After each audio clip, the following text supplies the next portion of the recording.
नमस्कार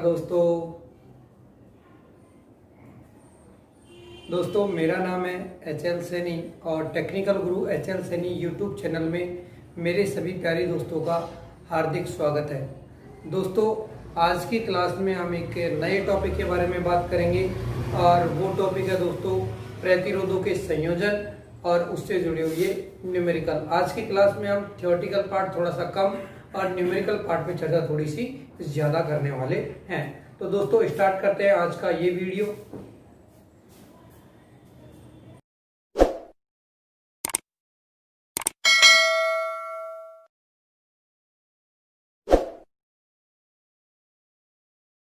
हाँ दोस्तों, तो देखो सबसे पहले अपन स्टार्ट करेंगे प्रतिरोधों का श्रेणी क्रम संयोजन।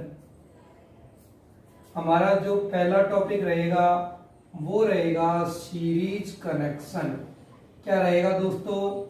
प्रतिरोधों का सीरीज कनेक्शन, श्रेणी क्रम संयोजन के बारे में जानेंगे, जिसके बारे में अधिकतर स्टूडेंट्स को आता भी है। बस उसको मैं बहुत जल्दी से रिवाइज करके कुछ न्यूमेरिकल पार्ट पे फोकस करेंगे। हाँ जी, मान लीजिए कि मेरे पास में ये एक रजिस्टर है जिसका प्रतिरोध R1 है, ये दूसरा प्रतिरोध है जिसका रजिस्टर R2 है, और ये एक तीसरा प्रतिरोध है जिसका रजिस्टर कितना है R3 है, जिन्हें मैंने किसी बैटरी से जोड़ दिया है। दोस्तों बैटरी का जो विभवांतर है वो कितना है? V है। इसके सिरों पर जो विभवांतर होगा वो V1 है, इसके सिरों पर विभवांतर है वो V2 है, और इसके सिरों पर जो विभवांतर है वो V3 है। तो बात करते हैं कि श्रेणी क्रम संयोजन होता क्या है। तो दोस्तों पुरानी वाली परिभाषाओं को भूल जाइए और एक नया और सिस्टमेटिक तरीका देखो कि जो धारा बैटरी से निकल रही है, क्या धारा वही धारा प्रतिरोध में जा रही है कि नहीं? क्या वही धारा R2 में, वही धारा R3 में जा रही है कि नहीं जा रही है? तो कहने का मतलब साफ सा ये है कि प्रतिरोधों का वह संयोजन जिसमें धारा के लिए केवल एक ही मार्ग उपस्थित हो, श्रेणी क्रम संयोजन कहलाता है। तो मेरे प्यारे दोस्त, श्रेणी क्रम संयोजन में धारा का मान समान होता है। श्रेणी क्रम संयोजन की जो इंपॉर्टेंट चीज है वो क्या है कि धारा के लिए एक ही मार्ग होता है, और जब एक ही मार्ग होगा तो धारा का मान भी क्या होगा प्यारे दोस्तों? समान होगा। लेकिन यदि ये प्रतिरोध अलग मान का है, ये प्रतिरोध अलग मान का है और ये प्रतिरोध अलग मान का है, तो इनके सिरों पर जो विभवांतर उत्पन्न हो रहा है उसका मान अलग अलग होगा। इसका मतलब यह है कि अलग अलग मान के प्रतिरोधों के सिरों पर विभवांतर का मान भी अलग अलग होगा। ठीक है दोस्तों, तो मैं यदि श्रेणी क्रम में तुल्य प्रतिरोध की बात करूं तो श्रेणी क्रम में तुल्य प्रतिरोध दिए गए प्रतिरोधों के योग के बराबर होता है। तो जितने भी प्रतिरोध है उन प्रतिरोधों को सीधा क्या कर देंगे? जोड़ देंगे। तो श्रेणी क्रम संयोजन में जो तुल्य प्रतिरोध होता है वो होता है R1 plus R2 plus R3 dot dot R है। मतलब जितने भी प्रतिरोध श्रेणी में जुड़ रहे हैं उन सभी को यदि हम सीधे तरीके से जोड़ देंगे तो हमारे पास में जो मान प्राप्त होगा वो श्रेणी क्रम में तुल्य प्रतिरोध के बराबर होगा। तो दोस्त यदि ये 2 ओम है, ये 3 ओम है और ये 4 ओम है। उदाहरण के तौर पे देखो कि इसका मान 3 ओम है, इसका 4 ओम है और इसका 5 ओम है। तो तुल्य प्रतिरोध कितना आएगा कि 3 प्लस 4 प्लस 5। तो तुल्य प्रतिरोध कितना आया? 3 प्लस 4 प्लस 5। तो 5 और 4 9 और 3 12। तो हमारे पास में यहाँ पर तुल्य प्रतिरोध कितना आया है? 12 ओम। कहने का क्या मतलब हुआ कि सबसे कम मान का प्रतिरोध 3 ओम और सबसे अधिक मान का प्रतिरोध 5 ओम और तुल्य प्रतिरोध 12 ओम। तो क्या मैं यूं नहीं कह सकता हूं क्या कि श्रेणी क्रम में जो तुल्य प्रतिरोध होता है वो अधिकतम मान के प्रतिरोध से भी अधिक प्राप्त होता है? तो यदि मुझे प्रतिरोध का मान उच्च चाहिए और मेरे पास में यदि कम मान के प्रतिरोध जुड़े हुए हैं तो मुझे उच्च मान का प्रतिरोध प्राप्त करने के लिए निम्न मान के प्रतिरोधों को श्रेणी क्रम में जोड़ना पड़ेगा। क्या दोस्तों ये बात क्लियर है कि नहीं है? सभी को क्लियर है अच्छे से? हाँ जी। तो यदि प्रतिरोध ज्यादा होगा तो मेरे प्यारे दोस्तों धारा का मान क्या होगा, कम होगा। तो यदि मुझे उच्च प्रतिरोध और कम धारा प्राप्त करनी हो तो प्रतिरोधों को श्रेणी क्रम में जोड़ते हैं। तो प्रतिरोधों के श्रेणी क्रम के संबंध में चार चीजें जानी कि उच्च प्रतिरोध और कम धारा के लिए श्रेणी क्रम संयोजन काम में लेते हैं, और श्रेणी क्रम संयोजन में धारा का मान समान होता है, लेकिन अलग अलग मान के प्रतिरोधों के सिरों पर विभवांतर का मान अलग अलग होता है। श्रेणी क्रम हुआ क्या कि प्रतिरोधों के जिस संयोजन में धारा के लिए केवल एक ही मान उपस्थित हो श्रेणी क्रम संयोजन कहलाता है। तो श्रेणी क्रम संयोजन में जो तुल्य प्रतिरोध होता है वो दिए गए प्रतिरोधों के योग के बराबर होता है। अब दोस्त मान लो ये भी आर है, ये भी आर है, ये भी आर है, तो ये कितना हो जाएगा 3R। यदि ऐसे 4 जोड़ रहे हैं तो 4R। ऐसे यदि समान मान के n प्रतिरोध जुड़ रहे हैं तो तुल्य प्रतिरोध दोस्तों हो जाएगा n × R। ये फॉर्मूला कब काम में लेना है, जब सारे प्रतिरोध समान मान के हो और श्रेणी क्रम में जुड़े हुए हो। जैसे कि मैं बोलूं 5 ओम के 4 प्रतिरोध श्रेणी क्रम में जुड़े हुए हैं तो प्रतिरोधों की संख्या कितनी है 4, और प्रत्येक का मान कितना है 5। तो 4 × 5 करूंगा तो 20 ओम आंसर आ जाएगा। तो दोस्तों एक छोटी सी कहानी थ्योरेटिकल मैंने प्रतिरोधों के श्रेणी क्रम के बारे में बताई आपको, जो कि एग्जाम में बहुत कारगर है। जल्दी से आप इतनी ही चीजों को नोट करो, फिर थोड़ी सी चर्चा समांतर की भी करता हूँ।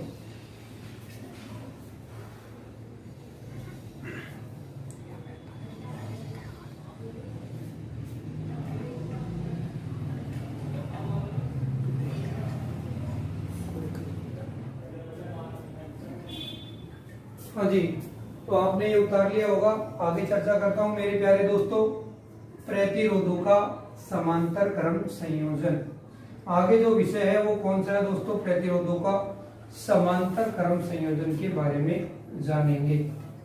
हाँ जी, तो समांतर क्रम संयोजन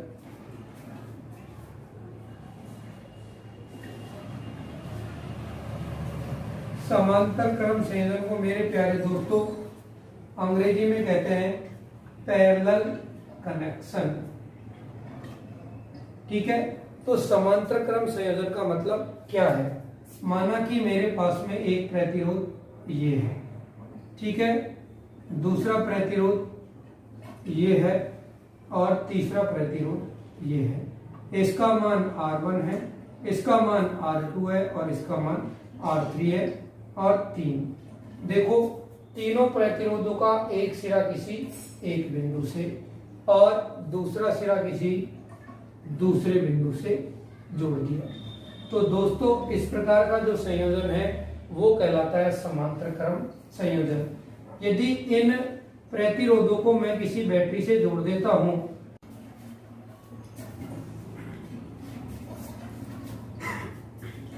हाँ दोस्तों, तो अब बात कर रहे हैं प्रतिरोधों के समांतर क्रम संयोजन की। तो समांतर क्रम संयोजन को अंग्रेजी में कहते हैं पैरेलल कनेक्शन। तो मान लीजिए कि ये प्रतिरोध R1 है, ये R2 है और ये R3 है। तीनों के तीनों कौन से क्रम में नजर आ रहे हैं, समांतर क्रम में। आप लोग कैसा पहचानोगे कि प्रतिरोधों का एक सिरा किसी एक बिंदु से और दूसरा सिरा किसी दूसरे बिंदु से जुड़ा हुआ हो, तो इस प्रकार के संयोजन को समांतर क्रम संयोजन कहलाते हैं। तो देखिए दोस्तों, ये मेरे पास में बैटरी है और इस बैटरी से प्रवाहित होने वाली धारा I है। इस धारा का एक हिस्सा यहाँ पर जाएगा I1, एक इसमें जाएगा I2 और एक इसमें जाएगा दोस्तों I3। तो यदि मैं इस बिंदु पे देखूं तो धारा कौन सी आ रही है I, और जा कौन सी रही है I1 plus I2 plus I3। तो क्या मैं ऐसे कह सकता हूं क्या कि I का मान इन तीनों धाराओं के योग के बराबर होगा। क्लियर है कि नहीं है। हाँ जी, तो ये समांतर में किसका मान समान होता है मेरे प्यारे दोस्तों, वोल्टेज का मान समान होता है। लेकिन देखो धारा का मान अलग अलग मान के प्रतिरोध में अलग अलग होता है। तो I बराबर क्या होता है V बटा RT। I1 बराबर हो जाएगा V बटा R1, V बटा R2 और V बटा R3। क्लियर है कि नहीं है। V से V कैंसिल हो जाएगा, तो जो परिपथ का तुल्य प्रतिरोध आएगा वो आएगा 1 बटे R1 plus 1/R2 plus 1/R3। यदि तुम इसी फॉर्मूले को 2 के लिए लागू करोगे तो ये 2 पर भी लागू होगा, 3 के लिए लागू करोगे तो ये 3 पर भी लागू होगा, और 4 के लिए लागू करोगे तो 4 पर भी लागू होगा।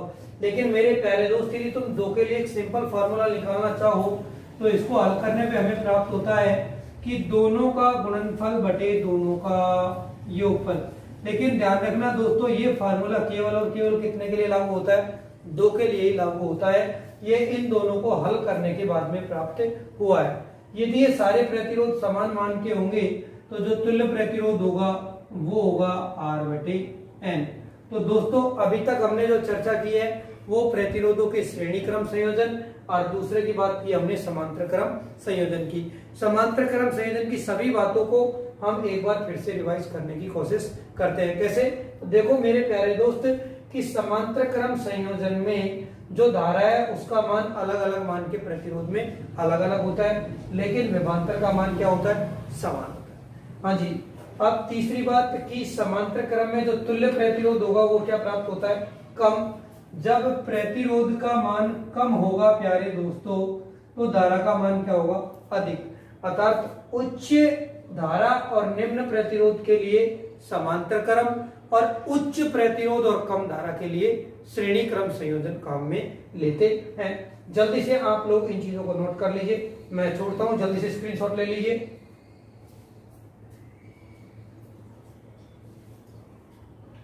ठीक है दोस्तों, तो ये तो बात हुई भैया प्रतिरोधों की श्रेणी और समांतर क्रम संयोजन की। अब बात करते हैं श्रेणी और समांतर और मिश्रित से जुड़े हुए कुछ न्यूमेरिकल्स के बारे में। दोस्तों, प्रतिरोधों के स्टार डेल्टा संयोजन के संबंध में मैं पहले ही एक सेपरेट वीडियो बना चुका हूं। तो आज की क्लास में हम करेंगे श्रेणी, समांतर हो गया, और मिश्रित से जुड़े हुए न्यूमेरिकल भी करेंगे। अब ध्यान रखना दोस्तों, अब जो प्रत्येक चीज में प्रत्येक क्वेश्चन कराऊंगा वो एग्जाम पॉइंट ऑफ व्यू से बहुत ज्यादा उपयोगी है। सबसे पहले अपन जो क्वेश्चन की शुरुआत करेंगे वो करेंगे लोको पायलट के एक सटीक से और एक आसान से क्वेश्चन के द्वारा।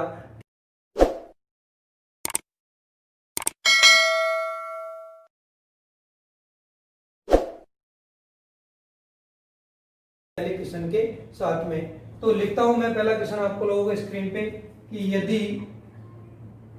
3 ओम तथा 6 ओम के 2 प्रतिरोध समांतर क्रम में जुड़े हुए हैं, इन प्रतिरोधों के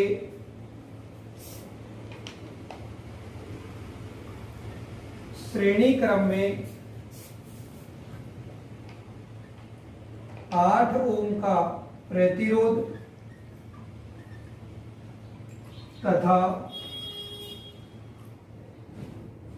60 वोल्ट की बैटरी लगी हुई है, तो बताइए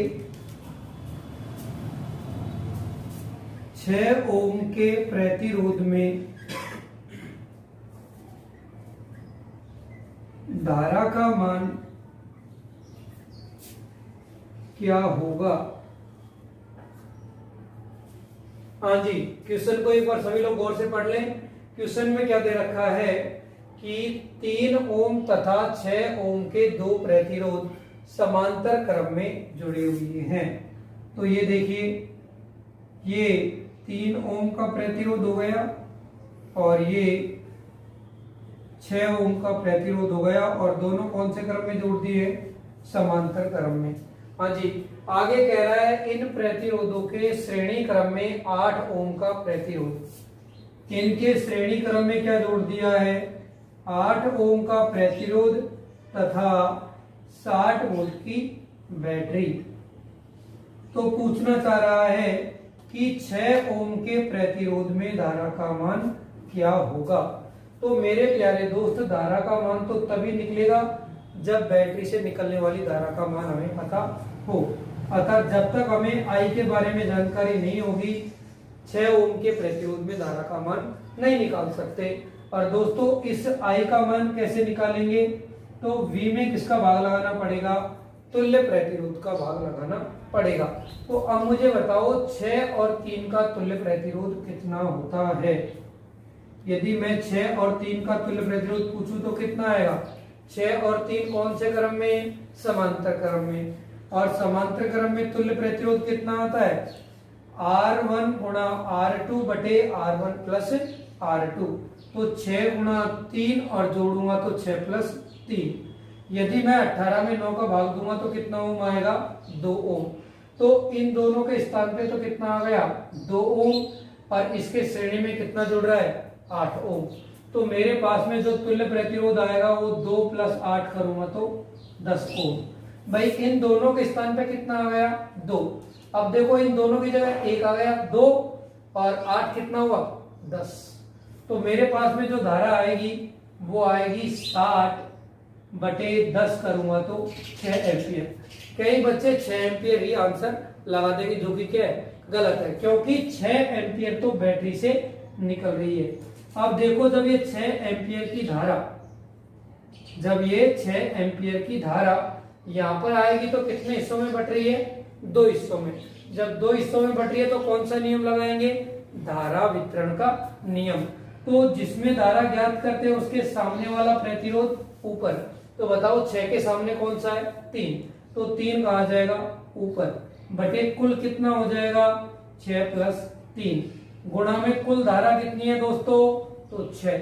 तो ये हो जाएगा 18 बटे में 9, तो कितना आ जाएगा, 2 एम्पियर। जिन दोस्तों को ये वाली बात समझ में नहीं आ रही है तो दोस्तों ये कहलाता है धारा वितरण नियम। तो धारा वितरण नियम ये कहता है कि जिसमें धारा ज्ञात करनी है उसके सामने वाले प्रतिरोध को रखो ऊपर।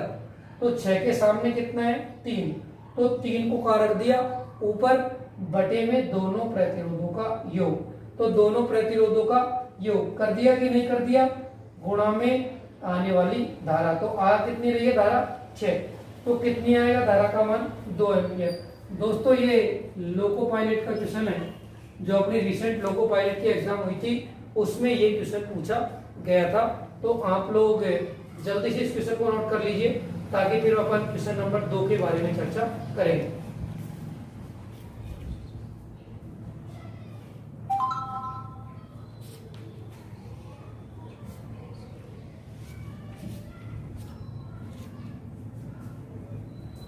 हाँ जी, देखिए बात करते हैं हम क्वेश्चन नंबर 2 के बारे में। मैं क्वेश्चन नंबर 2 लिखता हूँ, ये एक परिपथ है। आज मैं ये क्वेश्चनों को स्क्रीन पे नहीं लगवा रहा हूँ क्योंकि सिंपल और छोटे क्वेश्चन हैं, इनको मैं सीधे सर्किट टाइम को मुझे ड्रॉ करना ही करना पड़ेगा। हाँ जी दोस्तों, तो जो क्वेश्चन है, क्वेश्चन को मैं आपके आंखों के सामने लिख देता हूँ दोस्तों, कि जो क्वेश्चन है वो ये है कि ये एक बैटरी है जिसका वोल्टेज V है और ये वाला है जिसका प्रतिरोध क्या है, R1 है, और इस जगह पे जो प्रतिरोध है दोस्तों वो है, उसका मान है 100 किलो ओम, और यहाँ पर एक प्रतिरोध दे रखा है जिसका नाम है R3, और यहाँ से जो निकलने वाली धारा दे रखी है वो दे रखी है 50 मिली एम्पियर, और यहाँ से जो धारा निकल रही है वो दे रखी है 10 मिली एम्पियर। हाँ जी, और क्वेश्चन पूछना चाह रहा है कि R3 का मान क्या होगा। आई विल रिपीट, देखिए क्वेश्चन ने क्या कहा है कि आपको R3 का मान ज्ञात करना है। ये धारा दे रखी है, ये धारा आपको दे रखी है। तो मुझे प्यारे दोस्तों ये बताओ कि यदि 50 यहाँ पर है और 10 यहाँ से आ रहा है तो यहाँ से कितना आ रहा होगा। अरे भाई 50 यहाँ तभी होगा जब 10 यहाँ हो और 40 है यहाँ पर हो, तो यहाँ पर आने वाली जो धारा हो जाएगी वो कितनी हो जाएगी दोस्तों, 40 मिली एम्पियर। भाई 50 तो यहाँ तभी संभव है जब 10 यहाँ से आए और 40 यहाँ से आए। तो मुझे बताओ इस प्रतिरोध R3 में प्रवाहित होने वाली धारा कितनी आ जाएगी, 40 मिली एम्पियर, मतलब 40 गुणा 10 की घात -3 एम्पियर। ये मान कौन सा है, प्रतिरोध R3 में प्रवाहित होने वाली धारा। जिनको समझ में नहीं आया एक बार फिर से देख ले कि भाई 10 यहाँ से आ रही है, जा कितनी रही है, 50। तो वे कोई जादू तो है नहीं कि डायरेक्ट 50 बन जाएगी। तो 10 यहाँ से आए, 40 यहाँ से आए, तब जाके तो 50 बनेगी कि नहीं बनेगी? तो इसका मतलब इस रास्ते से आने वाली धारा कितनी है? 40 मिली एम्पियर। मुझे दोस्तों क्या ज्ञात करना है इसका? प्रतिरोध। तो आप जानते हो कि प्रतिरोध क्या होता है? V बटा I। हमारे पास में I का मान तो आ गया, लेकिन इसके सिरों पर वोल्टेज आ गया क्या? नहीं। तो यदि मुझे इसके सिरों पर वोल्टेज पता लग जाएगा तो इसके सिरों पर वोल्टेज भी वही होगा कि नहीं होगा? क्योंकि दोनों कौन से क्रम में है? समांतर में। और समांतर में किसका मान समान होता है? वोल्टेज का मान समान होता है। हाँ जी। तो अब देखो इसके सिरों पर वोल्टेज क्या आएगा?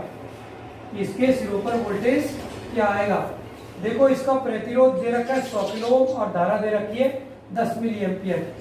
तो ये जो वोल्टेज आएगा V1 वो हो जाएगा I इंटू R। तो I का मान कितना दे रखा है? 10 मिली का मतलब 10 की घात -3। अरे भाई इसके सिरों पर वोल्टेज चाहिए तो ओम के नियम से V बराबर I गुणा R। I का मान 10 मिली और R का मान कितना है? 100 और किलो का मतलब 10 की घात 3। माइनस से प्लस कैंसिल हो गया कि नहीं? क्योंकि माइनस की 3 और प्लस की 3 जोड़ेंगे तो 0 घात, और किसी भी चीज पे 0 घात का मतलब 1। हाँ जी। तो देखिए जल्दी से आप लोग, तो ये कितना हो जाएगा? 1000 वोल्ट। हाँ जी, कितना हो जाएगा? ये 1000 वोल्ट हो जाएगा। क्लियर है कि नहीं है?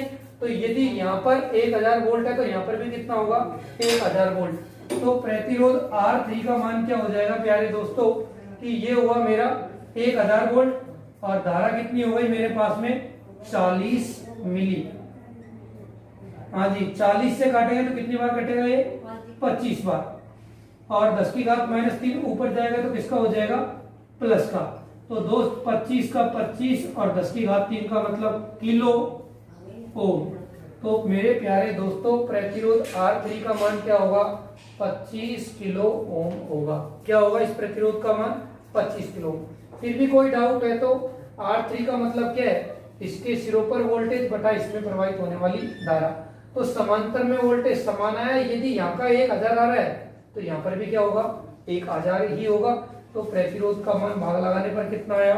25 किलो ओम। जल्दी से नोट करो इस क्वेश्चन को, ये बहुत इंपॉर्टेंट क्वेश्चन है, चाहे वो डिप्लोमा का स्टूडेंट हो चाहे वो ITI का। जल्दी कीजिए।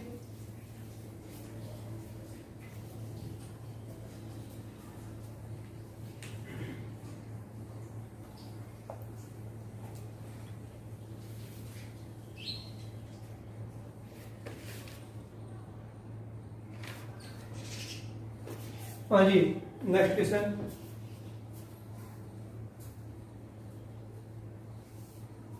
देखिए नेक्स्ट क्वेश्चन ये है दोस्तों, क्वेश्चन नंबर 3। उसमें दे रखा है कि ये प्रतिरोध है मेरा 14.5 ओम। ये जो प्रतिरोध है मेरा वो है 60 ओम। और ये वाला जो प्रतिरोध है वो दे रखा है मुझे, सॉरी, इसका मान है 70 और ये है 15.5 ओम। और यहाँ पर जो बैटरी है वो वोल्टेज है 200 वोल्ट। और क्वेश्चन पूछना चाह रहा है कि 14.5 ओम के प्रतिरोध के सिरों पर विभवांतर क्या होगा। क्वेश्चन ये पूछना चाह रहा है कि 14.5 ओम के प्रतिरोध के सिरों पर विभवांतर क्या होगा। दोस्तों 14.5, 70 ओम और 15.5 ओम कौन से क्रम में है प्यारे दोस्तों? श्रेणी क्रम में है। और श्रेणी क्रम में किसका मान समान होता है दोस्तों? श्रेणी क्रम में मेरे प्यारे दोस्तों धारा का मान समान होता है और यहाँ पर बढ़ता है क्या? केवल वोल्टेज। तो यदि यहाँ पर मुझे वोल्टेज का मान ज्ञात करना हो तो मुझे वोल्टेज वितरण नियम से इसका आंसर तुरंत आ जाएगा। हाँ जी, वोल्टेज वितरण नियम से यदि मैं ज्ञात करना चाहूं V1 का मान, तो जिस प्रतिरोध के सिरों पर विभवांतर ज्ञात करना है उस प्रतिरोध को क्या रख दूंगा? ऊपर बटे में कुल प्रतिरोध। हाँ जी, तो ये हो गया 14.5 प्लस 70 प्लस 15.5 गुणा में कुल सप्लाई वोल्टेज। और कुल सप्लाई वोल्टेज कितना है? 200। दोस्तों इसको जोड़ूंगा तो कितना हो रहा है? 100। और 100 से इसको 2 बार काटूंगा तो 200। और 14.5 को 2 से गुणा करूंगा तो कितना आएगा दोस्तों? 29 वोल्ट। कई बच्चों के दिमाग में ये चल रहा होगा कि गुरुजी हम तो क्या करेंगे, प्रतिरोधों को जोड़ करके धारा निकालेंगे और फिर V बराबर IR करेंगे। तो मेरे प्यारे दोस्त जो आप करोगे वो भी सही है, लेकिन उसमें समय थोड़ा सा ज्यादा लगेगा। हम वोल्टेज वितरण से इसको तुरंत याद कर लेते हैं। वोल्टेज वितरण क्या कहता है कि जिसके सिरों पर विभवांतर ज्ञात करना है उसको ऊपर बटे में कुल प्रतिरोध इनटू सप्लाई वोल्टेज। तो यहां पर प्रतिरोध कौन सा है 14.5, तो जिसका ज्ञात करना था उसको कहां रख दिया ऊपर, बटे में तीनों को क्या कर दिया दोस्तों मैंने जोड़ दिया, और सप्लाई वोल्टेज कितना है 200, तो 200 से मैंने इसे गुणा कर दिया। ठीक है, जल्दी से नोट कीजिए आप लोग इस चीज को। चलो ठीक है, मैं साइड में हो गया, स्क्रीनशॉट ले लीजिए।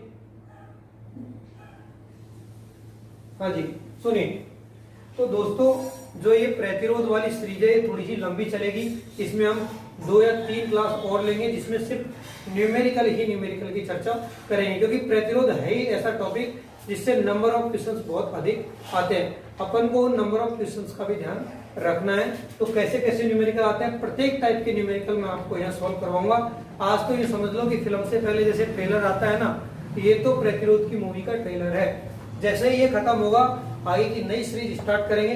तो दोस्तों आज की इस छोटे से वीडियो के लिए तो इतना ही। सुनने के लिए थैंक यू।